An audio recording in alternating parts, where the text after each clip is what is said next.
Signed 18 players today, 8 on offense, 10 on defense. We've known about these guys for a long while, and I think we did a great job evaluating them.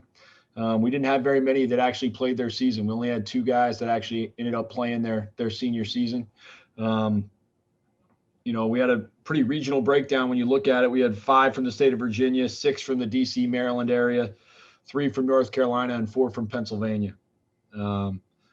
So I think that was what we wanted to do before the pandemic started, but it certainly paid dividends afterwards. We were able to recruit kids we knew. We were able to recruit from coaches we knew and coaches we established great relationships with. So this is a class that I think brings a great mentality. You've got to have a championship mentality before you have a championship reality. And I think that these guys give us that. So excited about that, and open it up for questions. Go ahead, David. Starts off.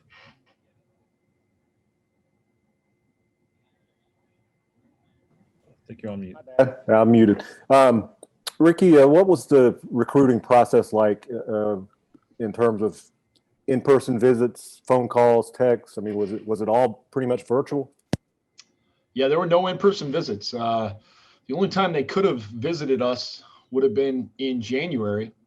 And quite frankly, I didn't feel comfortable at that time with a new staff, and we had to finish our last recruiting class. So I didn't feel like we were at a point in our program where we could have supported doing an official visit at the same time we were going to do an unofficial visit with juniors. Then February is a dead period by the NCAA.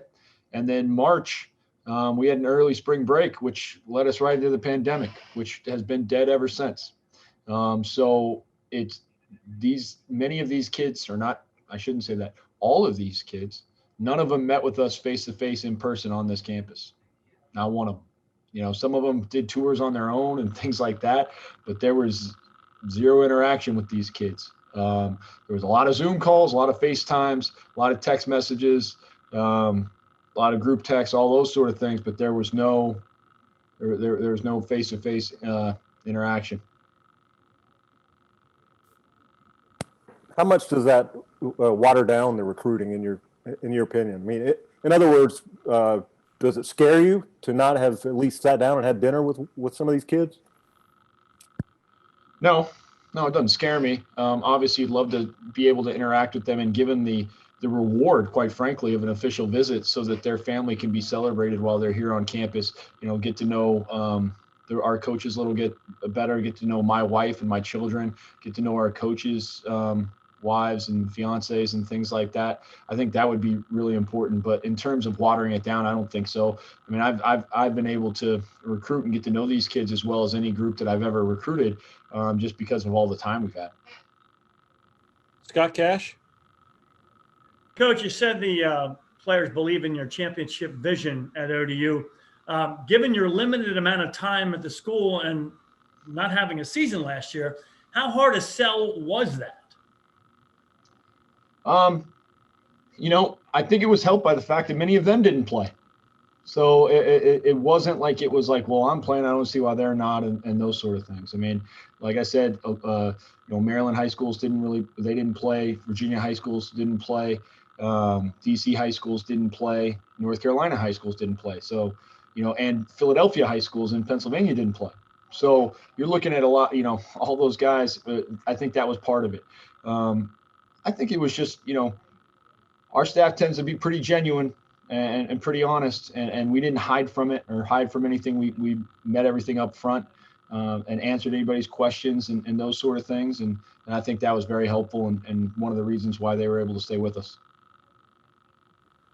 Reese Becker, fifth quarter. Coach, last year at this time, we sat down and you said you wanted to get to know the high school coaches around here and use that in recruiting. Did you get to do that with everything going on with COVID, and how have you cultivated those relationships so far? I've talked to a bunch of them on the phone.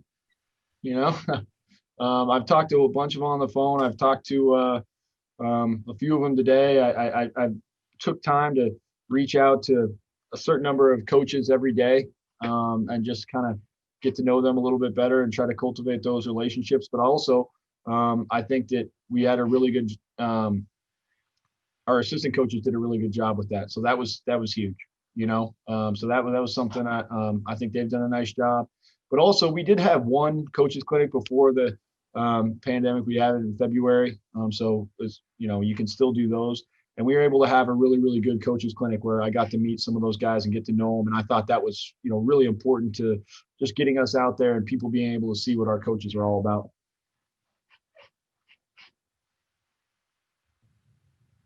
Let's see. Allison Basil from Channel 13. Allison, do you have any questions? Yeah, just joining Scott on this. I just have sort of a different angle with this, looking at this whole process with college admissions, now also sports scholarships. I've been covering a lot of local school board meetings. Parents are concerned. It seems like your signing day went fine, but for, you know, future parents, if this continues like this, parents, students, juniors maybe that might see this, seniors, what's your advice to them for this recruitment process? How do they kind of keep in the game if they're not playing the game to get your attention? Patience. Hopefully they're not going to be without games forever. But I do think that this is going to affect recruiting for upwards of 4, maybe 5 years. When you consider that everybody is got their eligibility back, you're basically trying to squeeze 4.5 classes into 4 years, and that's going to be a problem. We took the approach that we were going to, you know, still sign our high school freshmen and that sort of thing. There's going to be other people that are going to take an approach where they're going to go to the transfer market to get it, or go more older players and things like that. So I do think it's going to affect high school and overall recruiting for a while. I think you know, eventually everybody has to pay the piper on this, because eventually you've got to be back at 85 scholarships. So there's at some point that every coach in America is going to have to deal with how they're going to manage their roster. And that is going to affect how many scholarships are available for those high school, you know, athletes. So I do think it's something that just needs to be handled. And quite frankly, they should ask questions of the people recruiting them, and they should ask questions of their coaches. I'm planning on having something in January where I sit down with as many high school coaches as possible, obviously over Zoom, and then be able to answer some of those questions so that I can get out, you know, some information, at least from my own perspective and my own angle. Thank you. This question is from Nathan Epstein. Nathan doesn't have a microphone on his computer, so I'm going to be Nathan on this one. Normally, this is the time we'd be asking what kind of needs were most evident and how you address them. With no season, have you been able to identify the most glaring needs, and how did you address them with this class? Yeah, you know, we still need to address the quarterback position in this recruiting class, but every other position was addressed. So we felt like it was good for us to have a very balanced recruiting class. We did need to address our depth at offensive line. That was important to us. We wanted to address speed and length as a whole. We needed to address our depth in the defensive backfield room, both at safety, nickel, and corner. And I feel like we did that as well. And then I feel like we got faster at linebacker. You know, so I think we did a really nice job of kind of taking all of our needs and filling it across the board, and not being overly emphasized at one position. Reese Becker. Coach, had practice, no games. Talk to me about who's impressed you most in practice so far from last year's recruiting class. You know, I think sometimes it's too early to tell on those guys. You know, you bring them in here and you don't necessarily, you know, if you're playing a ton of freshmen, there's probably some, you know, it speaks to the depth of your overall program, right? So you want these guys to be able to come in here and develop and do some things. I think Tyreek McDaniels at safety, I thought he did some great things. I thought Malcolm Britt at linebacker, just the maturity and the leadership and the overall football IQ he's had. I thought he did a great job. You know, I'd have, obviously, you know, you see flashes from guys like Lamarion James and Amari Morrison coming off the edge, has done some great things. Our defensive tackles, Chaz Wallace and Alonzo Ford, I thought, you know, they did some great things. You know, on, you know, the offensive side of the ball, really was impressed with the overall development of Noah Robinson at wide receiver. I thought he did some great things over the time there. You know, we did have some other guys do some really great things that, you know, even a guy like Isaiah Page, I thought he really showed up this in camp. So those freshmen, I thought overall, I thought they did a great job, and you know, our O linemen are really playing well too, and Coach Reiner does a great job developing those guys. So quite frankly, I was very, very, very pleased with our incoming class. David Hall. Ricky, is there any one guy on the list from today that you are most excited about? Nope. Pretty excited about all of them. You know, I mean that in all seriousness. Football's a game where you need all 22, and so I don't think there's necessarily one guy. I'm excited about Jason Henderson at linebacker, partially because I'm excited about the defensive linemen we got. I'm excited about those defensive linemen because I'm excited about the defensive backs we got and how long they're going to make the quarterback hold the ball, and then we're going to get home. I'm excited about our tight end, mainly because I'm excited about the running backs we got and how them running the football, and the linemen we got, how them running the football is going to open him up over the middle of the field and in the flat. So it's a team game. I'm really excited about this entire class. Really good kids. They care about the game of football, which is very, very important to me. I think it's become maybe one of the number one things I look for is a passion for the game of football. And then also I thought they were all kids of great character, which was awesome. Scott Cash. You may have just answered my question, Coach. I think I wanted to ask, regardless of your needs, is there a kind of player that you look to recruit? Yeah, we want to recruit, fast, tough players, like to get as much length as we could. And I want to get guys who love the game of football, who the football is important to them.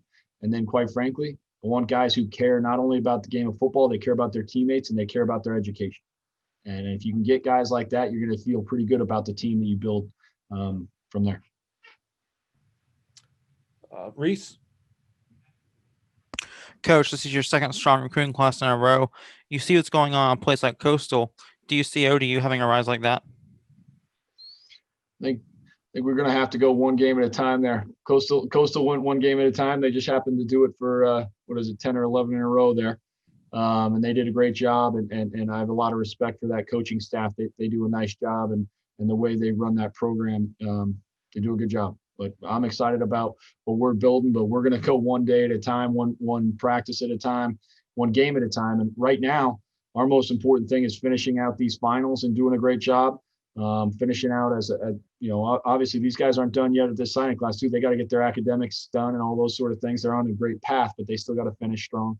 And then we're going to go into, when we get into January, we're going to go into a workout period there. And then we're going to start spring ball fairly quickly, and get it going from there. So right now, the workout period and then spring ball are things I'm focused on the most.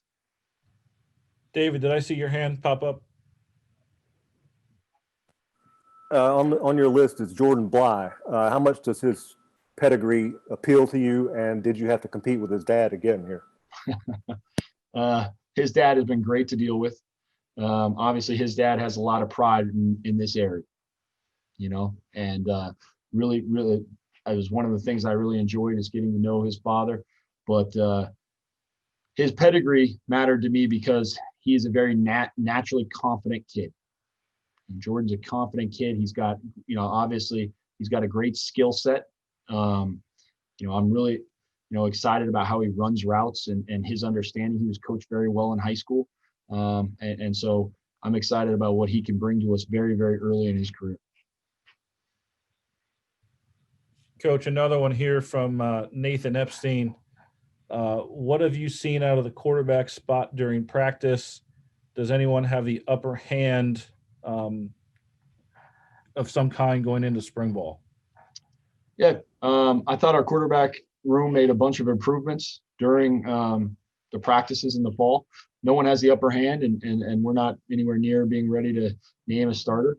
It's a position that I think you have to have competition at in order to bring out the best of them, because that competition creates pressure, and there's a lot of pressure on those guys during games. So we're going to continue to evaluate those guys, but I have been very impressed with the progress they've made in terms of understanding the offense and evaluating where they need to go with the ball.